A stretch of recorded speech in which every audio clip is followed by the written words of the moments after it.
Hello and welcome to NPC. That's Next Portable Console. It's a show about the games we take with us. My name is Brendon Bigley, and I'm here with Federico Viticci. Hello, Brendon. Welcome back. How are you? Thank you. Thank you so much. I'm doing pretty well. I've gotten over a bout of sickness. That's not why I was gone last time. I was gone last time for New York's comic book convention, but happy to be back. I'm also here with, yes, that's right. It's John Voorhees. Hello, John Voorhees. Hello. That's his voice. I'm here. Yeah, that's my voice, and I'm a little under the weather myself. It's that time of year, I guess. I've been suffering through a cold all week. Yeah. Drink some soup. Yep. Eat some soup. What do you do with soup? I guess you eat soup. Do you eat soup? No. I guess you don't drink soup, Tichi. It depends on the soup. I mean, how chunky is your soup? Exactly. Like, are there chunks of like? That's right. This week, NPC stands for New Bowl Conversation. We're talking about what you put in a bowl and how you get it out of it. Oh, my God. Yes, exactly. I have a soup recommendation. Yesterday, I took Brendon's advice, and I went and bought myself some sweet potato and bacon soup. It was a pureed soup, and it was so good. When did I tell you to do that? Just now. Oh, okay. Just now. You told me to have soup. Is this retroactive advice? No, yes, it's retroactive advice. I took this advice retroactively. I had COVID brain fog, but I don't remember telling you to get. Don't you remember, Brendon, texting John about the bacon soup? also, is that really healthy? Like, probably not, but it was good. Sweet potatoes are healthy. Sweet potatoes and bacon soup. That's just what the doctor ordered. Yep. Made me feel better. Got the That's bacon good. Soup. Okay. I'm glad you feel better. You feel better. We have so much to talk about today. I mean, I was gone last week. I had a bunch of things I wanted to bring to the show last episode, which I'm excited to finally talk about. But okay. We are now in a state where just about every single day Nintendo announces a thing that is not the Nintendo Switch 2. Right. Can I share my conspiracy theory up front? Please. Before we get into the announcement. Okay. So it's become a bit of a meme, right? If you go on Reddit, the Nintendo Switch announcement, will it happen in 2024? Will it happen in 2025? Yeah. And people on Reddit are like, I'm Team 24 versus I'm Team 25. Yes. Right. But here's the conspiracy theory. And you actually, Brendon, have been saying this for a while. Nintendo, for the past few Nintendo Directs, they've always been saying up front, we will not cover the Nintendo Switch successor in this Nintendo Direct because they need to set the expectations. Now, this week, they have had a bunch of announcements, right? Basically, every single day of the week, they have announced something, whether it's a new game coming to Nintendo Switch or like the Nintendo Music app or, TCG Pocket that's also coming out. Like every day there's been something. What if they are indeed announcing the Nintendo Switch 2 in 2024? I am still secretly Team 24 myself. They didn't do a Nintendo Direct for all of these announcements because otherwise they would have had to say, we will discuss the Nintendo Switch successor, or they would have had to avoid saying that, therefore suggesting that there was going to be the Nintendo Switch successor. Right. So instead, they have done a bunch of tweets. Yes. Every day, a tweet that would have been part of a Nintendo Direct instead of having a Nintendo Direct, so they could just clear the schedule and say, now it's time to just talk about this thing. Yes, I think that it's as fair a conspiracy, I think, as you can come up with. I'm kind of in line with, I don't know if either of you watch or know of Kit and Krista, who used to... Yes. They used to work for Nintendo Treehouse and now have their own solo thing that they're doing, which is great. But they posted a video recently in an episode of their show recently that was talking about why they think they won't be announcing the Nintendo Switch this year. And it's basically like the election is coming up. The investor roundtable, I think, is happening in like a week or two, and they don't want to like announce it right before that, and they don't obviously want to announce it right after talking to investors, and then simultaneously you could get one last squeeze of the holiday sales lemon, with the Nintendo Switch if you want to, especially if you're announcing a bunch of new stuff. Yeah, that's a very Nintendo thing to do, too. I mean, no doubt that they would like to squeeze that lemon a little bit more, get more of those Hyrule editions sold of the light and all that kind of stuff. But that's been the rationale for like 3 years at this point. I feel like we've been careening towards the Switch 2 for like 3 years, and the entire time everyone's like, well, one last holiday season, why not, I guess. Yeah, I mean, when I think about it this way, the Nintendo Switch was announced 8 years ago. I was 28 when the Nintendo Switch was You announced. were a young guy. I was a young guy. I'm 36 now. Oh my god. Like, just putting things in perspective, it's 8 years since the creepy It's Mario. a long time. The creepy The Mario technology, photo. it's an eternity. Yeah. It's unreal. Do you want to talk about some of the stuff that Nintendo did announce? So you both are playing Pokemon TCG Pocket. Dude. Yes. I'm Boy, not. am I. I am not. Please Yeah, I noticed. please tell me about it. Please tell me about it. Why are you not playing it? Is it not available? 1, because I'm scared. 2, Reasonable. okay. 2, because I've always felt kind of strange about digital games, about physical cards. Mm. Almost like it's an approximation of the real thing. Yes. Yes. Which it is. It is that. Which it is. Yeah. And I don't know. But there's a part of my brain that goes like, well, just get the physical cards, man, instead of getting the app on your phone. But at the same time, it's also an app on my phone. It's very convenient. So I don't know. Yeah. I'm I very appreciate torn. I appreciate not having cards lying around my house. I mean, that's kind of nice. And the artwork is really nice. So They've is done it an fun? excellent Like, job. first of all, is it fun? It is so fun. Just it's so much fun. Just the collecting part is fun. I mean, it scratches that collector's itch if you have a collector's itch. The same thing that Amiibo are all about, for instance. I mean, I think that I understand why you're scared, because I think that this would scratch the same itch for you too, Yes. even though they're not physical cards. Yes. Yeah. So is it just about collecting, or do you actually battle? There's battling as well. Oh. Yeah. So there's a collection aspect. The way that they pitched it when they first announced it earlier this year, I want to say, is that twice a day you get a notification. It's like you can open a pack of cards. Every pack has 5 cards in it. So you're getting hypothetically 10 cards a day if you're actually checking twice a day. Okay. There are ways, obviously, of getting more cards, some of which include a bunch of, kind of bizarre microtransactions and bummer stuff. But other ones are just based on like doing a bunch of like in-game missions. It's like, hey, you added 5 friends and now you have the ability to unlock another booster card, et cetera, et cetera. Stuff like that, which is nice. So very quickly when you start the game, you'll amass a bunch of cards, but then they launch you into battling, and battling is fascinating because you can both just jump into online play and battle other people. Would not recommend to new players that they do that at all. There are Really? there are 2 difficulty modes in versus mode. One of them is beginner, and one of them is trading card game player is the second difficulty mode. In beginner mode, you will go up against Mewtwo over and over and over again. Like, people have already, for some reason, just gotten every great card. The meta, in terms of what is good and what is not, has already formed around a couple of cards like Mewtwo and, weirdly enough, Farfetch'd, which is like one of my favorite. Farfetch'd? Pokemon. Okay, Yeah. that's a Farfetch'd choice. is like destroying people online. It's very Oh my funny. God. Really? But for some reason, there's no like actual ranking going on in beginner mode. So beginner mode is really just people who started recently, which even includes the people who knows how much money to like get Mewtwo immediately. On the flip side, there's also a solo battle mode, which is just like a bunch of AI battles that increase in difficulty and have a bunch of challenges attached to them. So Okay. like, you're going up against somebody who's using an electric type. Make sure that you're using the opposite type that they're weak to, and you'll get a bunch of extra rewards on top of that. It is surprisingly great. The Pokemon trading card game, I never played the actual game itself, but from talking to people who have, it seems like games can last like 30 minutes to an hour, generally speaking. They have really, really pared it down in this case, where the way that you win is by taking out 3 of your opponent's Pokemon, and the energy system is extremely streamlined. So you're getting just 1 mana per turn for those of you who played like a Magic or a Hearthstone or a Marvel Snap or something like that. And you just choose which Pokemon you have in play that you want to attach that mana to. The whole thing is really streamlined in a way that honestly makes me want to, in some ways, check out the original rule set. But I'm so happy with how they've managed to take this game and make it a honestly very Marvel Snappy kind of quick experience. It's very easy to jump in and jump out. So outside of just like the collection aspect being great, I was really surprised to find that the battling system is also great and is something that I think I'm going to probably be spending a lot more time with. It's good.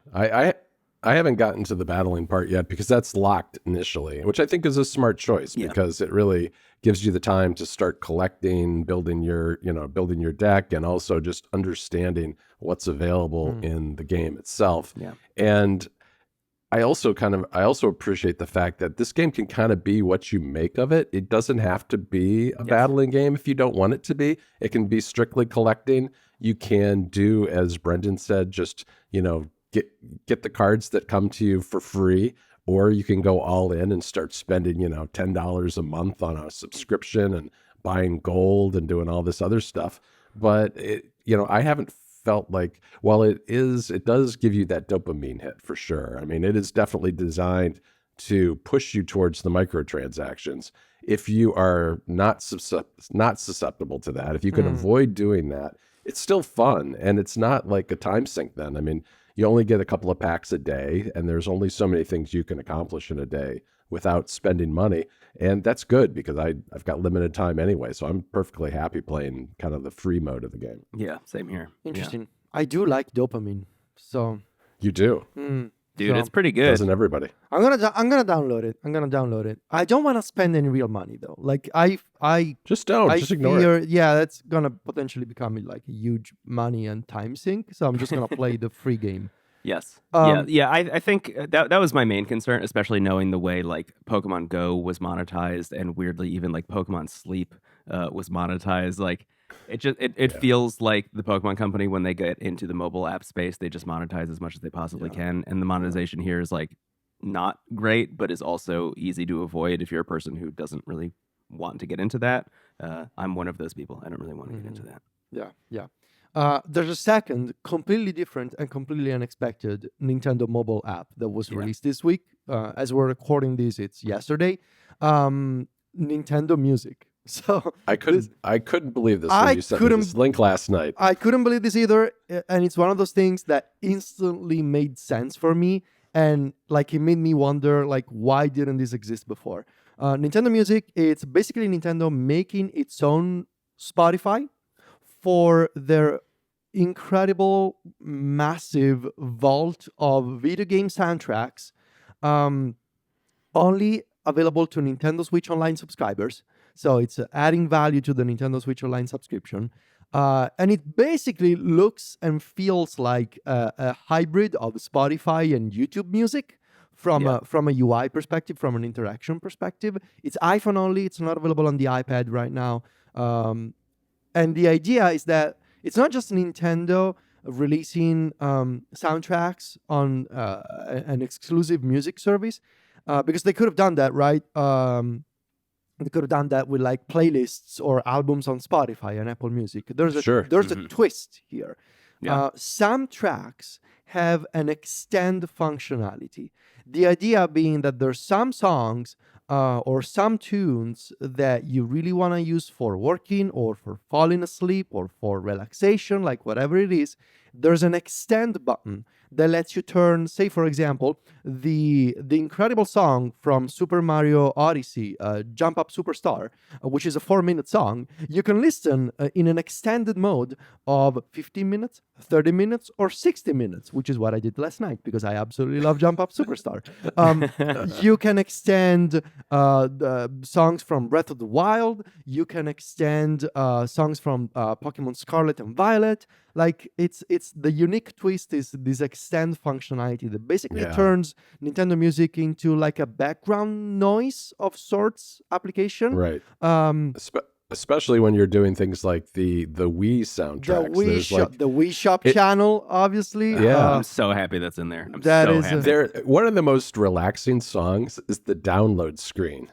It's actually really very good. You extend that. It'd be perfect for falling asleep to. And the idea here is that it's sort of reminiscent of Alarmo in a way, in that there's only a handful. There it is. Brendon is showing off Alarmo. Mine is still in a box. I really should get around to finally setting it up. I've been too busy with the iPad mini lately, and I still need to configure my Alarmo. Anyway, the songs, the music is organized by game and by platform. And so right now they have a handful of everything. They have one Game Boy Advance game, which I believe is Fire Emblem. They have a handful of NES, a couple from Super Nintendo, Metroid Prime from GameCube. They have a bunch from the Wii. So they're you know, they've got Game Boy too. They have like Kirby's Nightmare. I think.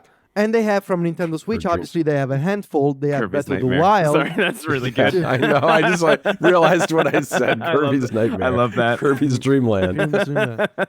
They have, for example, Breath of the Wild, but they don't have Tears of the Kingdom, just like on Alarmo. So I'm guessing that the idea is that they will keep on adding more games, more platforms over time, as long as you stay subscribed. What do you guys think? Personally, like this went on my home screen immediately. Like it's exactly the sort of thing I wanted, because I was already working by searching on YouTube like lo-fi Breath of the Wild songs. Yes. I was already doing it. Now I can do it the official way. Yeah. My immediate feeling was I already have this and it's YouTube. But I'm happy that Nintendo is choosing to do it. I think it's a little It's the most Nintendo move possible, I think, to release their own app instead of putting this stuff on streaming services, like everyone else has. Especially tying it to Nintendo Switch Online, like as a subscription. I do think it is a really good benefit for Nintendo Online subscribers. I think that's a service that's kind of languishing in some ways. So it's nice to have some kind of added value there, and I think this is an extremely huge added value, especially considering all the features that you were just describing. I'm stoked about it. My main concern really at the end of the day is, are they going to update it at the same pace that they're updating Nintendo Switch Online, where once every 2 months they're we've added one more soundtrack from a Game Boy Advance game, and that's all you get, And it's Konami Crazy Kart Racers. Yeah. You're right. It's gonna be that. It's gonna be like Kuru Kuru Kuruin, the least relaxing thing possible. I don't know that game, but it's cool. It's cool, and I appreciate that if you line that and Apple Music and Apple Music Classical up, they look like they're all just Apple apps. Yeah, that's fun. Yeah, they really do. It's got an icon that works with the iOS 18 dark mode too. So does it? Nice. Yeah, it does. That's what I'm using. This is exactly why iPhone mirroring works on the Mac now. I'm going to have this thing just mirrored on my Mac during the day. That was my next question. Was how do I get this on the Mac? You're so right. I'm going to do that. Really definitely. All day today.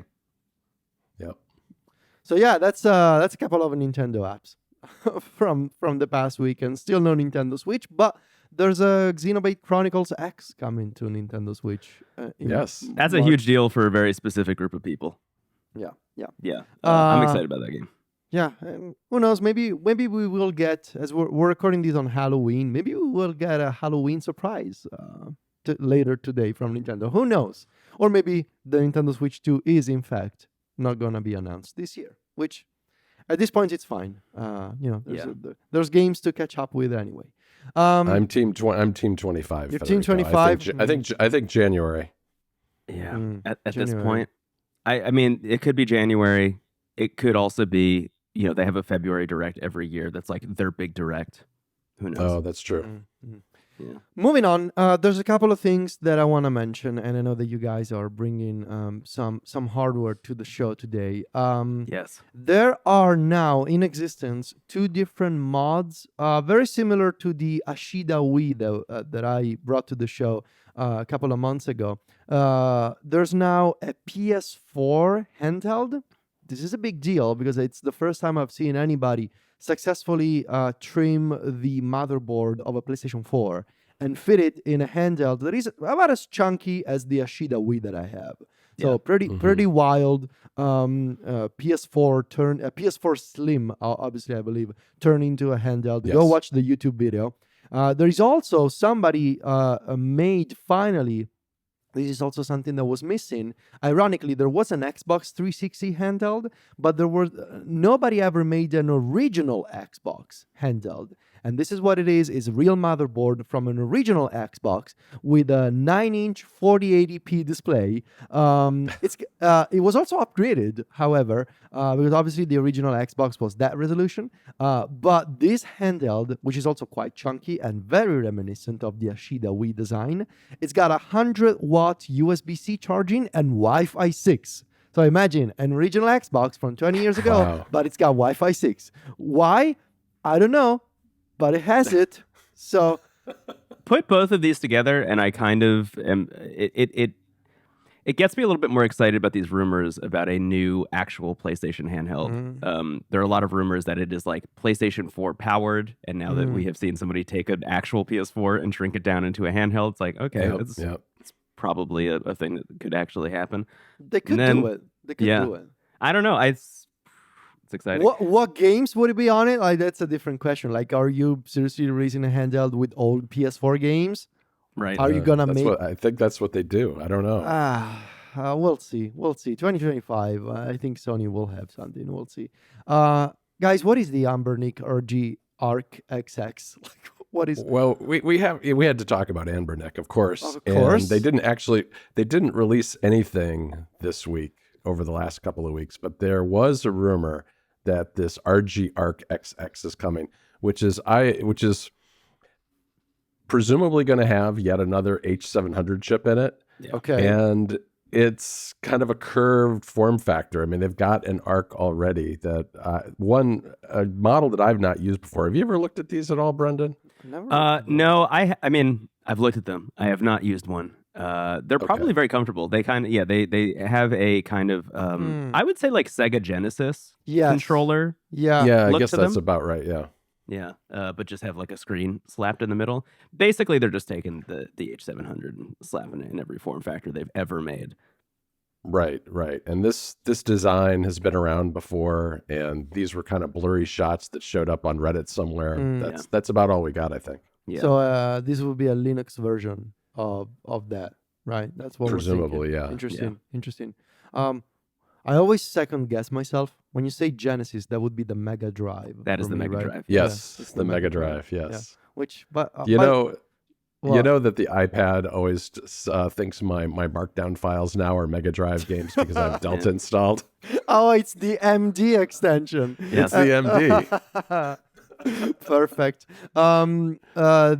This is something that we mentioned in the previous episode. The Ayan Odin Portal Indiegogo campaign has launched. As Brendon predicted, I got one, and so we're waiting for what is coming out in December. I think so. They're gonna ship it in December. I'm really excited about this one, guys. I gotta tell you, I even though I am absolutely loving the Odin 2 Mini that I'm using for Dolphin, for streaming. Tonight, I purchased the latest Call of Duty, Black Ops 6 on the PS5. Oh, wow. Yes. I'm gonna try and play on the PS5 at my desk later today. But also tonight, I wanna locally stream it with PX Play, which is the new name of PS Play. I think Sony forced the developer. Oh, they changed it? Yeah, they changed to PX Play. Yeah. Okay. Yeah. So I'm going to try PX Play on the Odin Mini to stream some Call of Duty. It's a really good app. It's a really good app. Yeah. They're like bitrate settings and stuff, I think, really make all the difference. It's really nice. I'm excited for you to get the Portal. That's going to be fun. I'm worried that I will be susceptible to your enthusiasm about it, but I ordered one too. oh no! Yes. It's like an outbreak. Oh my god! It is. I got the black one. I thought this thing is just too nice. And when we talk about the handhelds later on, I'll explain why I got it. Okay. How's the Mini working for you, Federico? Oh, I love it. You're still liking it? I'm still liking it. Good. It's perfect for GameCube emulation, especially when you install widescreen mods and custom textures, all that kind of stuff. I've also been using it for streaming PS5 and Astrobot, and it's been just terrific for that. Yes. And just being able to dip in and out of Wind Waker on GameCube with Dolphin on a device that I can so easily throw into my bag. Like lately, I've just whenever I need to, leave the house and get some work done, and also I think I'm gonna have some time to play some games for like 20 minutes or something. I got my messenger bag, my Tom Bean messenger bag. I just throw my 11-inch iPad Pro and the Odin 2 Mini. That's it, and it's perfect. Dude, I love we it. have the exact same leave the house setup at this point. Yeah. It's like, same exact thing for me. I have like a sling bag that I bring with me. Yeah. iPad, Odin Mini. Yeah, it's great. It's great, and it like honestly makes me like it's so nice, especially for streaming stuff. Yeah. It kind of makes me wish for cellular versions of these handhelds, even though like I know that battery consumption would be a whole thing and they would be more expensive. But like you'd have to have a plan and all that stuff that goes with it. So once again, it all comes back to the PS Vita. Sony kind of had it right years ago, many years ago, with the cellular version of the PS Vita that was years ahead of its time because obviously game streaming didn't exist. And Sony pitched the cellular Vita as like, oh, you can have a browser, but like I have my phone, dude. I don't need a cellular PS Vita. But now years have passed and the market has changed. And once again, I'm wishing for my Vita-shaped handheld to have a cellular connection. So that'd be nice. There's some movement that I want to mention on the Ryzen Z2 front. This is something that we mentioned before. This is going to be the next generation of the chips that are going to power supposedly the Legion Go 2 next year, or maybe a proper ROG Ally 2 in 2025. Apparently, it seems like the Z2 will probably exist in 3 versions, which seems to give some credibility to the rumor of a future Legion Go coming in 3 versions, a Legion Go Lite, a Legion Go 2, and a Legion Go 2 Pro or something. It seems like the Z2 Extreme will indeed bring Strix Point graphics. So we're looking at RDNA 3.5 graphics coming to handhelds, massive jump in performance, and basically comparable to what AMD is doing with the Ryzen AI HX chips on various devices now. So we're looking, basically to sum up, we're looking at some really nice jumps in terms of performance and battery consumption, which is what we have mentioned on the show before. And there's I'm convinced now that CES will get all of these announcements, the Z2 and the first line of Z2 enabled handhelds. I will be shocked. So. I will be shocked if there's no Legion Go 2 or ROG Ally 2 at CES. At the same time, the folks at OneX, so they make the OneX, what's it called? The OneX portable. I have the OneX GPU, which is an eGPU. They also make the Legion Go like what's it called? The OneX Player, I think. I think you're right. Yeah. Yeah, the OneX Player. They make it in 2 versions. One it's a small one, and the other is like 11 inches or something. It's massive. They announced the OneXFly F1 Pro.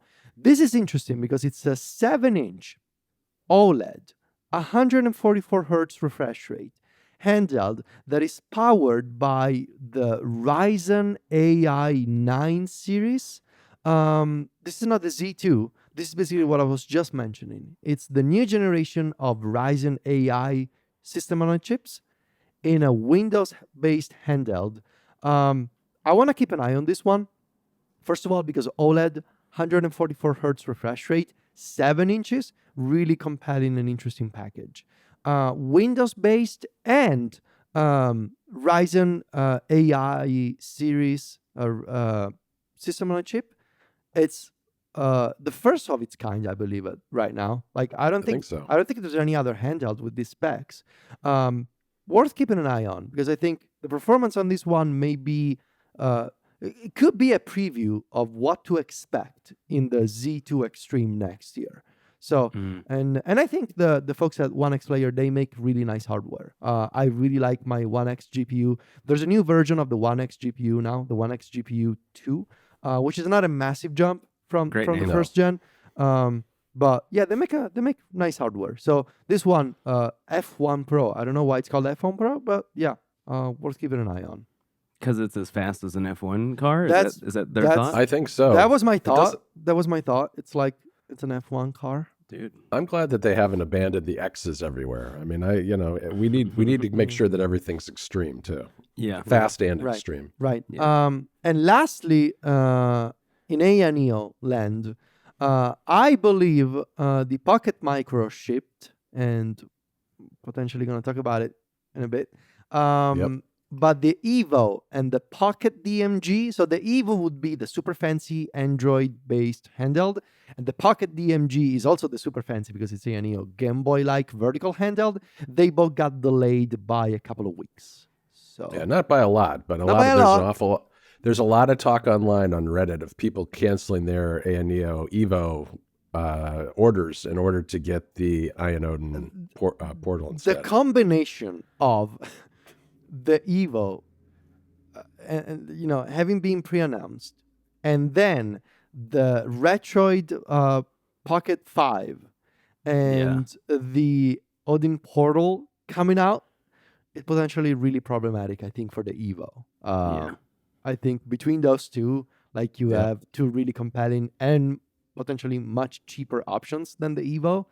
So Yeah, I I'm mean, not we've talked surprised. about Ayaneo as like the like luxury version of a handheld manufacturer these days, but even with that, I think they really need to, spruce up their announcement to shipping pipeline in some way, shape, or form, or they're going to keep taking hits like this. Because the Evo was, I think, a great idea and something that a lot of people wanted and felt like the luxury pick for those of for the people out there who like had the money to spend on it. But at this point, it's taken so long that it's just like it doesn't make sense to buy. Like, it is actually an illogical choice, and not only because it's the more expensive one. I always make the Leica comparison. It's not just a Leica to a Fujifilm or something anymore. It's like, what if the Fujifilm was also had the same specs and quality as a Leica? Yeah. Right. Yeah. Switching gears to smartphone gaming, I want to mention the new generation of the Snapdragon 8 systems on a chip. Qualcomm announced the Snapdragon 8 Elite. So they're not doing Snapdragon 8 Gen 4. They're doing Snapdragon 8 Elite. This is based on the Orion architecture that they previously implemented in the Snapdragon, what's it called? Snapdragon X. So basically the new generation of Windows PCs, Windows laptops, based on a Qualcomm architecture. The same Orion CPU architecture with the next generation Adreno graphics is also coming to mobile with the Snapdragon 8 Elite. And the first device that we know is going to have Elite graphics integrated is the ASUS ROG Phone 9, which is launching on November 19th. This is going to be the first device announced with the Snapdragon 8 Elite on board. Again, I think this is going to be the thing at CES. We're gonna see a bunch of phones with Elite graphics on board. And to give you some context, so we're basically looking, when you do the comparison between Snapdragon 8 Gen 3 and Elite, you're basically looking at 40 to 45% increase across the board. So CPU, GPU, ray tracing, I believe, is 35 to 40% improved. So a pretty massive jump with the Orion architecture, which I didn't know. The Orion architecture is actually the result of an acquisition that Qualcomm did a few years ago of Nubia. And if I'm not mistaken, Nubia is the same company behind the Red Magic brand. Of smartphone, for gamers, capital G gamers. These specs are pretty impressive, given that when you think about things like some of the retro handhelds we've been talking about, the Android ones are running Snapdragon 2, and this 40 to 45% increase you're talking about is in comparison to the Snapdragon 3. And the 3 and the Gen 3, the Gen 3 is still, I believe, nowhere to be found. Like all of the Android based handhelds are still doing Snapdragon 8 Gen 2, as you mentioned. Right. There's no Gen 3. And I mean, we know the reason. It's, you got to wait for costs to come down, if you want to implement the Gen 3. Unless you're Ayaneo. Yes, I was gonna say this is the solve for Ayaneo. This is exactly how they solve their problem. Right. So this is gonna be in phones, high-end phones. and I mean, at some point we will reach the point where I think we mentioned this a while back. There's gonna be diminishing returns with these Android-based chips because like there's only so much overhead you can throw at a PS2 emulator or a GameCube emulator, and you know, Moore's law being what it is, there's not gonna be a fast PS3 or PS4 emulator anytime soon. It is what it is. So for now, while we're like even at the highest end of Android-based emulation, PS2, GameCube, and Wii, or a highest end of Android gaming, which is I don't know, Zenless Zone Zero, probably. Well, that's what I was going to say. I think these chips are more for the native Android gaming, probably. Yeah. So for emulation alone, I think we're realistically gonna be on Gen 2 for a while. Because I think so too. There's really no need to throw money and resources at Gen 3 or, God forbid, Elite, especially in a world where Nintendo Switch emulation has effectively disappeared. So you really don't need that kind of overhead anymore. Yeah. John, what is the ultimate mobile gaming controller, and why is it called this? Well, because it's from 8-Bit Dough, and if you've ever seen their ultimate controllers, they actually have multiple models for different systems. There's Brendon showing one off. Yes. Looks a lot like a Switch Pro controller. Yeah. And they've been around for a while. They're very good controllers. What they've done is they've turned that into a telescoping controller now, so you can use it with a mobile phone. That is effectively what it is, because all of the other components are a lot like the existing standard Ultimate controller with Hall effect sticks and triggers and that sort of thing. This particular one right now is Android only. They don't have an iOS model, but it's shipping on November 29th, so just about a month from now. Yeah, it also has Xbox buttons on it, which is interesting, like Xbox colored buttons. True. Which at least is different from the one that I have, which is much more Nintendo Switch Pro controller vibes, flipped A and B, et cetera, et cetera. But yeah, interesting. You know, Federico, the other item we've got in here that I think I'm curious what you guys think about is that there are rumors that Apple is working on a separate games app for the iPhone and iPad. I want to get Brandon's take on this one. I think it's interesting. Yeah, it's in our show notes, right under it, the first bullet point, 4 characters long. Why? That's kind of how I feel about it in a lot of ways. What is the larger plan around it? Why would you need to do this? I think, like, on the whole, we could probably all agree that the App Store, or the experience of like sifting through the App Store, is a little bit of a mess, and kind of has been, and the ways in which, you know, things are featured and not, and where ads are placed, et cetera, makes the browsing experience like a little all over the place. It might be easier to break out an entire zone of apps into its own thing, as a way of like cleaning up one side, but I feel like they're already delineated enough in the App Store itself that I really can't think of a reason that they would do this outside of there is a larger investment in gaming coming. Apple Arcade, they're maybe doubling down on in some way, shape, or form, but I kind of don't believe it. The one asterisk I'll put on that: Cyberpunk is coming. Cyberpunk is coming to the Mac, and I feel like that move in particular feels like what is the crisis of our time? You know, what is the Skyrim of this moment? What is the biggest thing we can put on the Mac? And going to CD Projekt and saying, hey, can you port this to Apple Silicon? Because I mean, the amount of money you need to throw at them to get them to do that, I imagine, is probably astronomical. I feel like the decision to do that, in my eyes, does kind of indicate that they really want it to be a place where more people will start to move their games over. But I mean, we've talked about this in the past. I feel like just throwing as much money as possible at AAA games is probably not the solve. No. So yeah, what do you guys think about this? A couple of things I will just say. the only digital storefront that is somewhat pleasant to use in my experience is Steam. I really dislike browsing anything else, whether it's the eShop, the PlayStation Store, the Xbox Store, the App Store, the Google Play Store. Like Steam is the only somewhat decent one in my opinion because of like the recommendations, the features, like because they care. Even though it's a messy place, it's a giant place, but it's all right the way I see it. And the second thing I will say is that I also don't understand why you want to do this, but I had a thought, which is Apple seems to rethink their gaming strategy with the same cadence that they do iPad multitasking. Every couple couple of years. Every couple of years, instead of fixing it, they just come up with something new.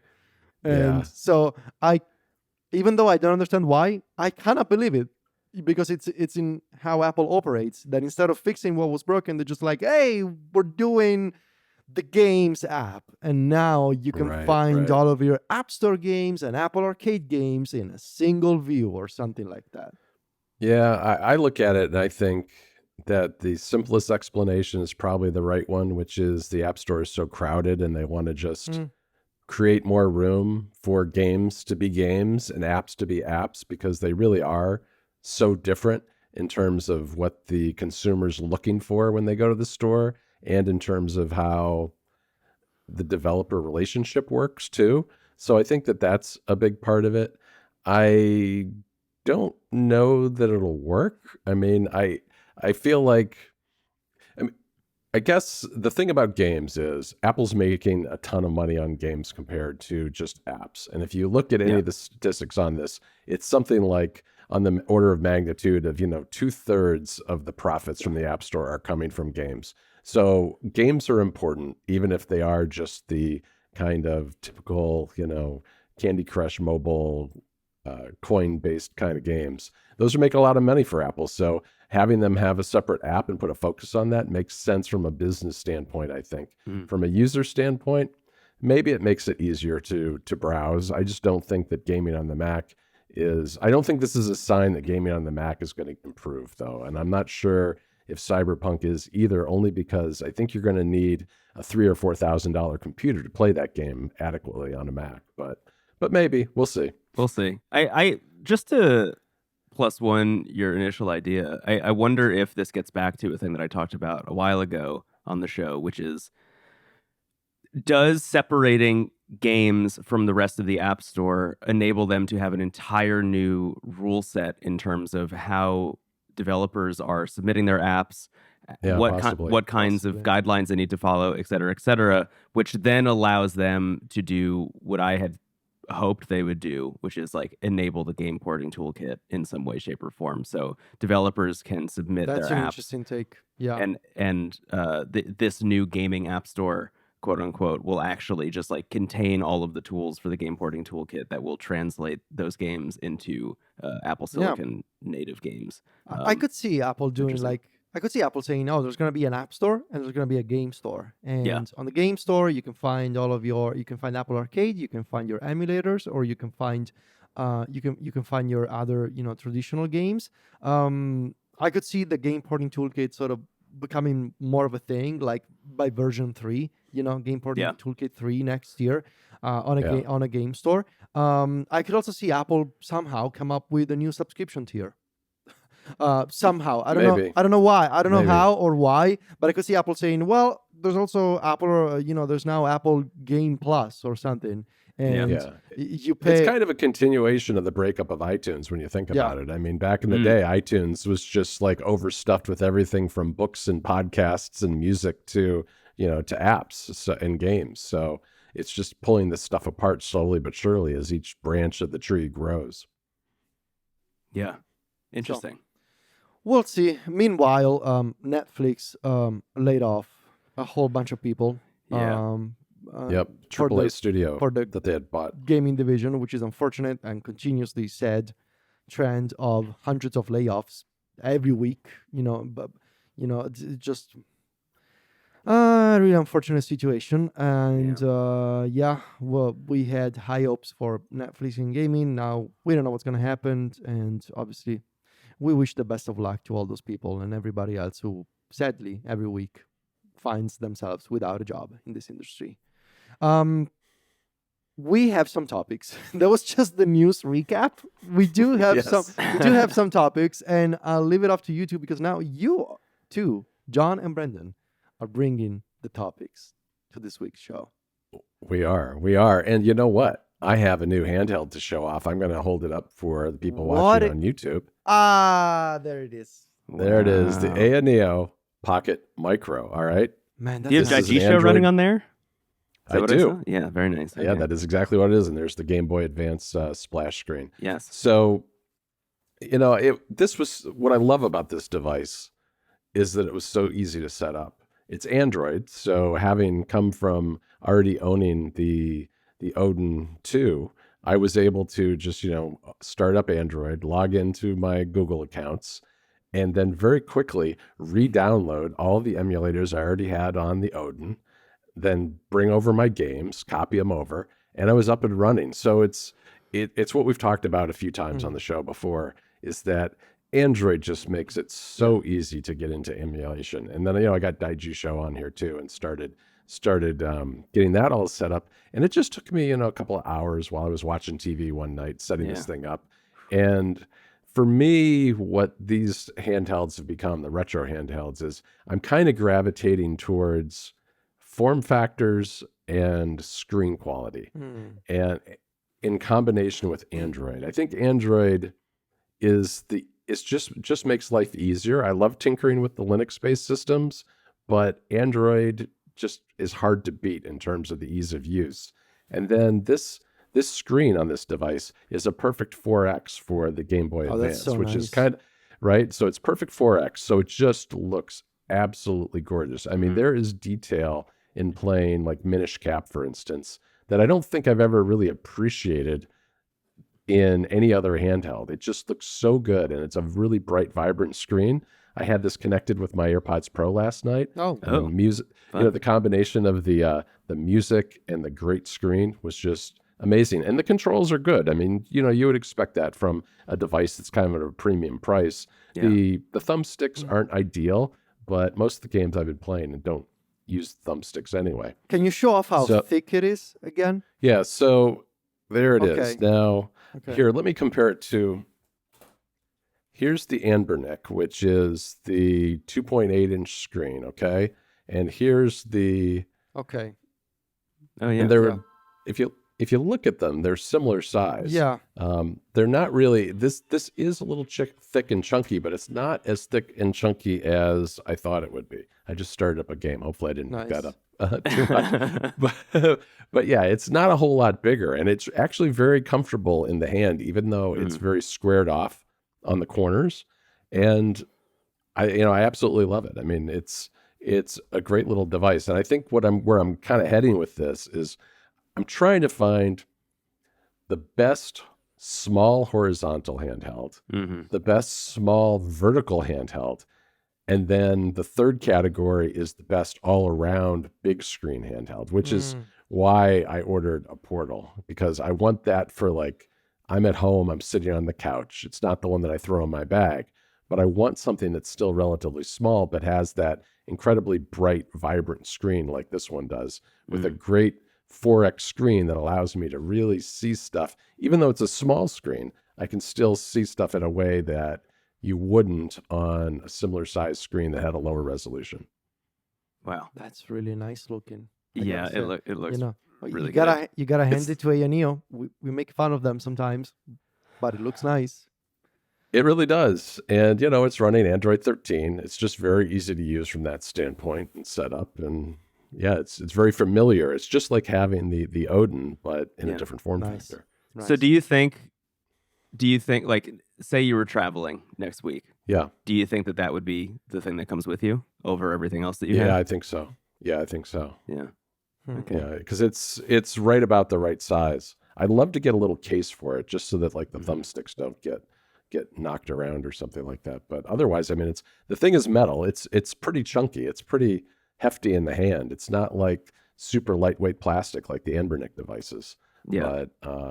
But it's still small enough that despite that, it's not going to add a lot of weight to your bag either. Mm. Can you remind myself and the good people out there listening what the price is on that? What the price is? Yeah. That's a good question. I think it's like 200 and something. Let's see. I'm going to look it up while we talk here because I don't even remember. I ordered it so long ago. I think it was below 300 for sure. Oh, it is below 300. It's 200 and something. Oh, yeah. But look, that's expensive, obviously, for what you're getting, but it's not as exorbitantly expensive as I was expecting from Ayaneo. Right. Okay. I mean, look, this is definitely a device that I always have my eye on. And hearing you talk about it and seeing some of the reviews when it first came out, it's like it seems like a really good option for a lot of people. I think where it starts to bump up against like what you're getting for the value, et cetera, is mostly like the upper end of that is like, okay, what else could you be getting for $200? Mm-hmm. You know, i.e. like a Retroid device that would be able to play stuff like GameCube a little more handily.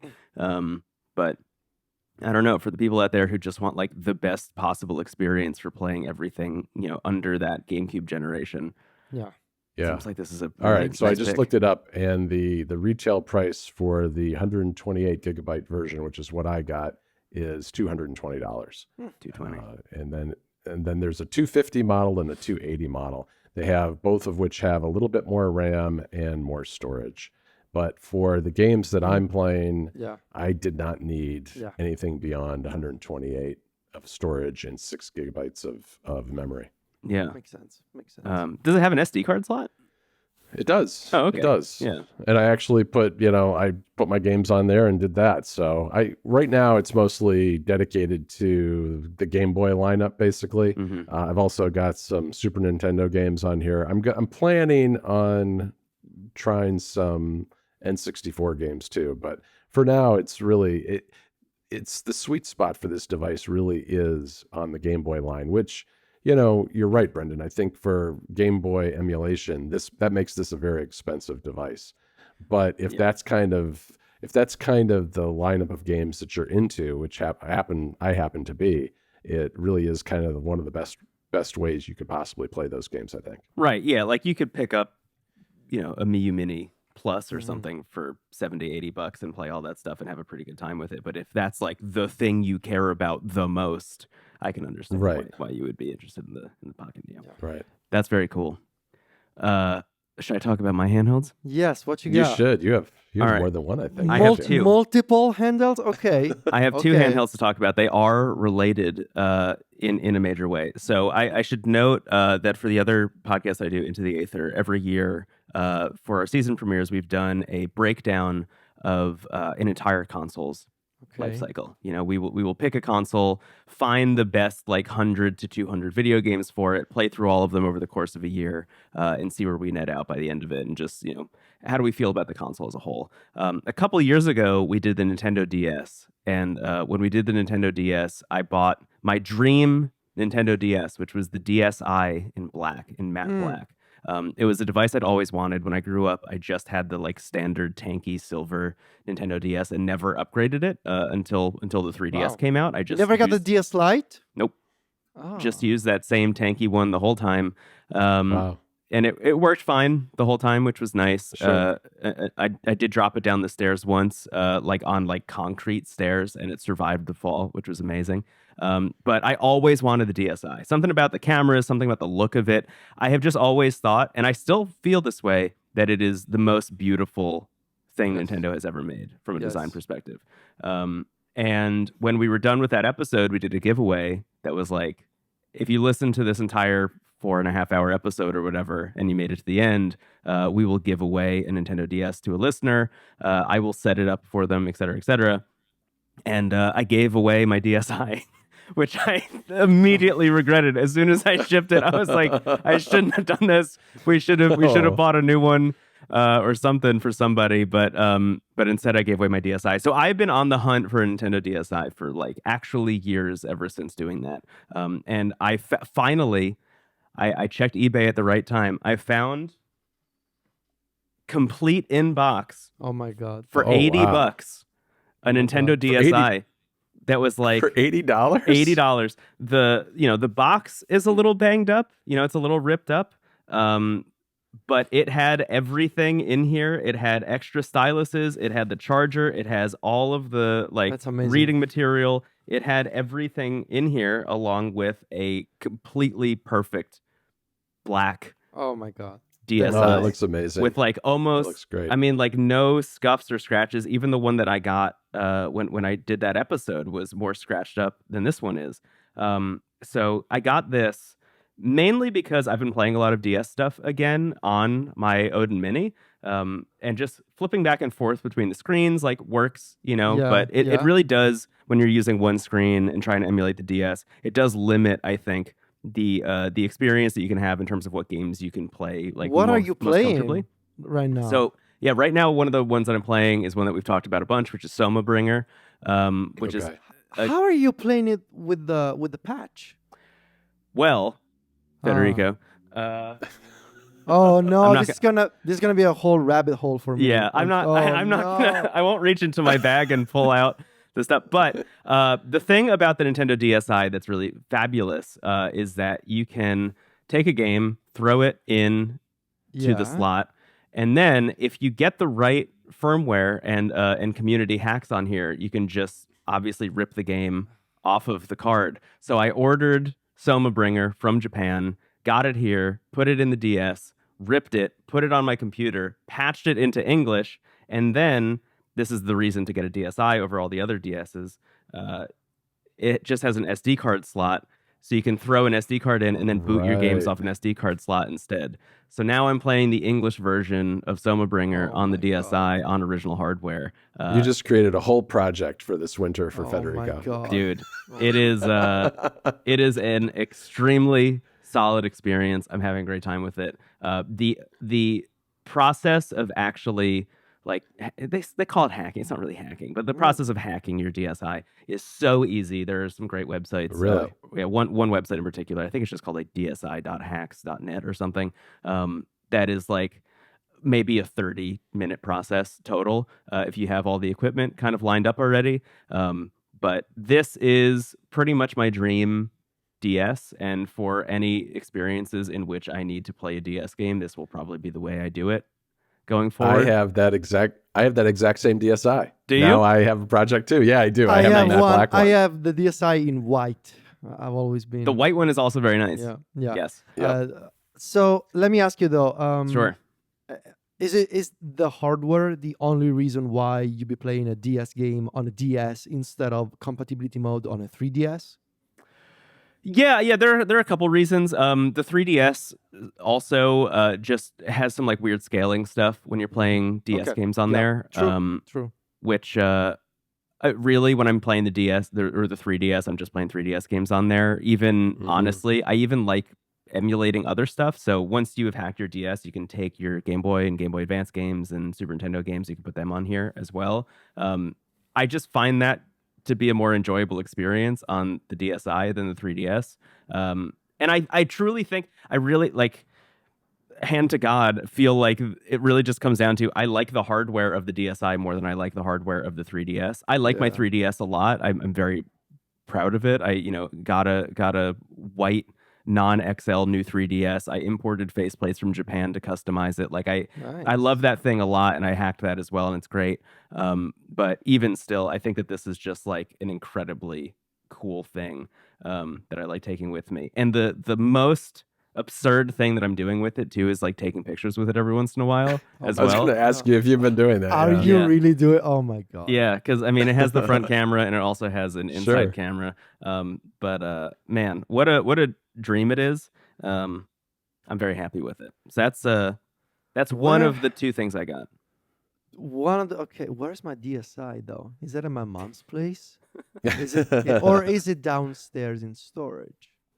Anyway, one of the two things. Time to find out. What's the second thing? So, talking about dream devices, the matte black DSi is one that I wanted for a long time, owned, gave away, got back. But there's one other device from that time period that I'd always wanted and never picked up. Two technically, but one in particular. And I thought it was finally time to pick up a PSP, and I got an incredible modded transparent PSP from Etsy. Nice. wow. Which is the first time I've ever owned a PSP and used a PSP, which is an interesting experience. So, as we said in the very first episode of this show, we're all Vita people. We've all played the PS Vita. I've played PSP games on the PS Vita. I've had an enjoyable time doing that. But I've always just been so curious about the original hardware for this thing. Not that this is original anymore now that somebody's swapped out the faceplates to make it transparent. But having a physical PSP, which is modded as well, I should mention. So my whole PSP library is on here, which is great. But having a modded PSP and using this user interface and just kind of bringing it with me for like a week and a half, which is as long as I've had it, has been an unbelievably cool experience. I think, and I'm interested in your take on this, Federico, somebody who used the PSP a lot growing up. Yeah. But I think that if I had this when I was growing up, I would be a totally different person. Like, I think there's something about this device in particular that using feels so exhilarating all the time. It's like even just the little UI touches. It's the fact that it has like a sleep and resume built into it, which I was so surprised to find while I was like on the subway to Comic-Con and in the middle of playing Brave Story New Traveler, an RPG. And I was like in the middle of a cutscene. I was like, oh no, what do I do? And I just tried on a whim to like flick the power button to see what would happen. And it just seamlessly went to sleep. Things like that, things like, and this is wild, but like loading music onto it and trying to use it as an MP3 player like my friends did in the early 2000s, knowing that I could get movies on here. It's also worth mentioning that if you're buying a PSP from some of these like more respectable modders who exist on the internet, they will also circumvent the battery problems that a lot of these have. So this has a new battery plugged into it, which is wonderful, which means that it won't just like expand and blow up in my pocket. Man, the PSP rocks. Like, I am so stoked about the PSP. And similar to the Nintendo DS, like, you know, again, I could be playing this stuff on the Vita. I could be playing this stuff on the Odin Mini, but I just wanted to try playing it on original hardware. And it's a great experience. It's a really great experience. And let me tell you, like, very few things shaped me in life as someone who's interested in tech as much as the PSP did. Like, owning, anticipating, buying, and using and sharing the PSP with my friends when it came out in high school. It was for me, like a deeply transformative experience. Like the idea of I'm playing at the time, like almost console quality games on a handheld. I can have GTA, what was it? Liberty City Stories or Vice City Stories. Playing those first games on the PSP and showing it off and using the UMD, using it almost as, and this was the thing at the time, like so many video game magazines were pushing it. Like, it's not just a console, it's also like a modern take on the Sony Walkman. And I did that. I did all of that. I put my movies on it. I put my music on it. I spent hours in my bedroom as an angsty teenager listening to emo music via my PSP. Like, that was great. Years of my life living that kind of lifestyle. And that's not to mention when I got into the whole PSP hacking scene. Using my time when I was in high school, we had this hour on a weekly basis that was taking place in what they used to call the computer room. And that's where I think I mentioned this before, we were doing like classes to teach you how to use Microsoft Office or like, and that was like 2004, 2005 or something. And I knew how to use all of that. So I was just pretending to use the computer. What I was doing, in fact, was going to the website pspupdates.org, which is no longer in existence, to learn everything about modding the PSP. And I started doing that. And I started modding the PSP for my friends and other people in school. And so modding the PSP to put emulators on it. The only time in my life that I finished Super Metroid was by using SNES NEX, the emulator, SNES 9X, sorry, on the PSP. I finished Super Metroid. I remember I was walking in the center of the turbo with my mom playing Super Metroid on the PSP. That's when I finished it. Amazing. The PSP was like, in many ways, it sort of created that sense of tinkering, and like that it created that combination actually of tinkering, but also using beautiful high-end hardware that eventually would become my passion for Apple devices and tinkering with those Apple devices. Yes. Yeah. Yeah. Man, that resonates with me so much now using this. I think if I had had this when I was younger, I would have gone down that exact same rabbit hole. Yeah. And it's not like I didn't with other devices. Like I was, hacking the Wii back in the day. Nice. That was like kind of my first foray into like taking a piece of video game hardware and like messing with it. But now that I have this PSP, I just keep thinking about all the things that I can do with it. And I imagine when you are, again, an angsty teen in high school, having that kind of experience, imagining. I had gotta be. when I modded it, I'm pretty sure at one point I had a whole custom theme, a whole like My Chemical Romance custom theme for my PSP. Nice. That was cool. That was cool. I remember being so angry that the proprietary memory format, I believe the PSP used the Memory Stick Duo. It sure does. Yep. And that was before, at some point, someone came up with like a Memory Stick Duo adapter so that you can put in a micro SD card. Otherwise, yeah, exactly. Otherwise, at the time, I had to buy the super expensive proprietary... They were incredibly expensive. Incredibly expensive proprietary storage card for the PSP. Yeah, man, what a time. What a time. Yeah, it really makes me sad that Sony's not doing Exactly. hardware anymore. Exactly, because at the time, more so I would say with the PSP than the Vita, actually. They had for a moment, for like those couple of years, Sony had that fire when it really seemed possible that they could take on Nintendo and the Game Boy and the DS. For a moment in time, it truly felt possible. And it was, as Brendon said, it was exhilarating to watch. I feel like they dictated the aesthetics of the early 2000s in some ways also. Like when I think of early 2000s design and fashion and just like what do I consider the aesthetics of those couple of years, I do consider like the PSP to be a piece of that in a major way. This kind of like Millennium Utopia design. I think that permeated everything. Even when you launch games on the PSP and gradients pop out of nowhere and it plays a little jingle.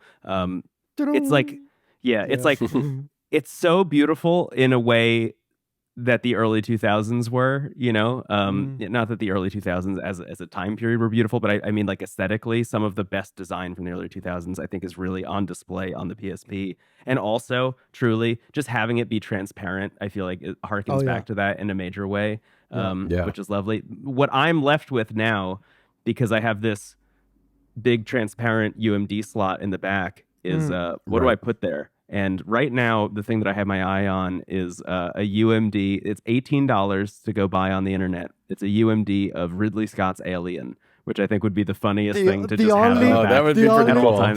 I think I mentioned this before, the only UMD for a movie that I have, because I literally just a couple of weeks ago, I finished digitizing my PSP game library.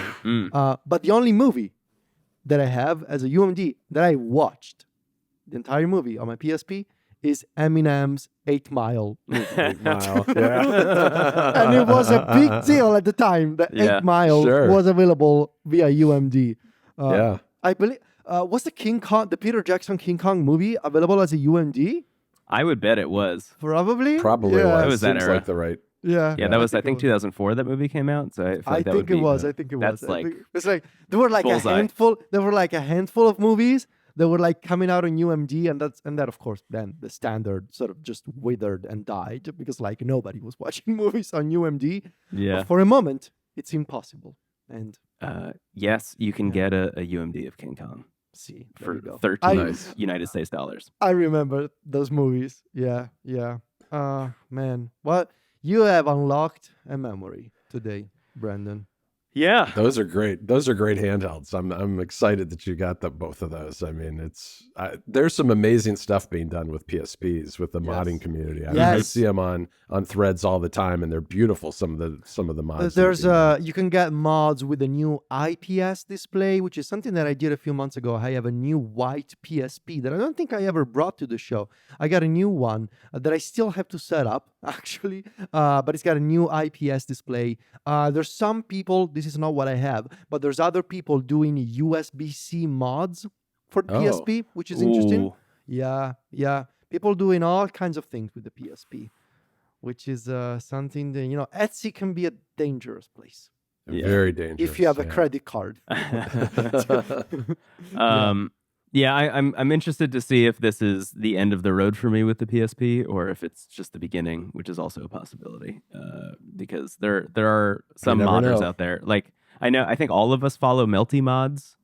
Yeah, probably. Yes, those are amazing. Whoever is behind that account, what they're doing with PSPs is amazing, and their work sells out pretty much immediately. They do, I think, like bi-weekly It's almost drops. instant. In another life, I should have been a console modder with a shop on Etsy. Like, I think it seems like a lucrative market and also like really fun to mod these consoles. Potentially. I think some of I've been following very closely some of like the Game Boy and Game Boy Advance modders, and I think that their margins are actually pretty thin because there's so many of them. I think maybe PSP would be better because I don't think there are quite as many people in that community, but the Nintendo ones, it's a pretty crowded space now.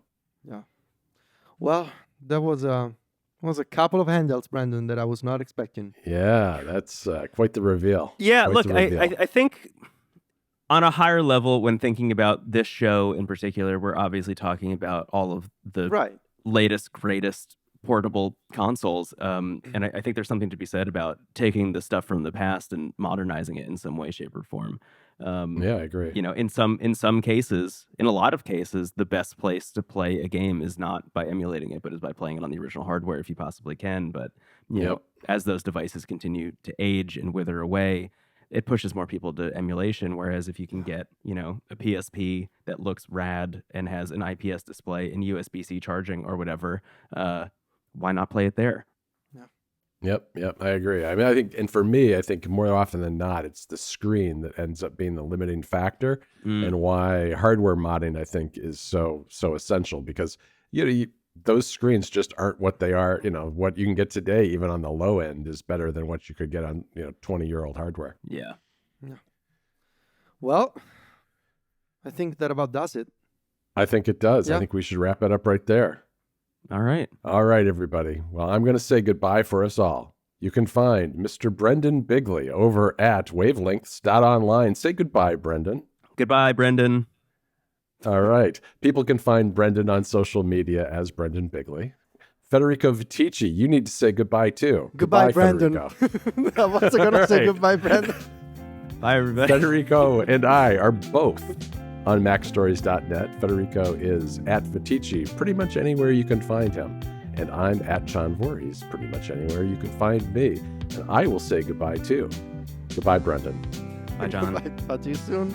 Bye, everybody. Thanks for listening.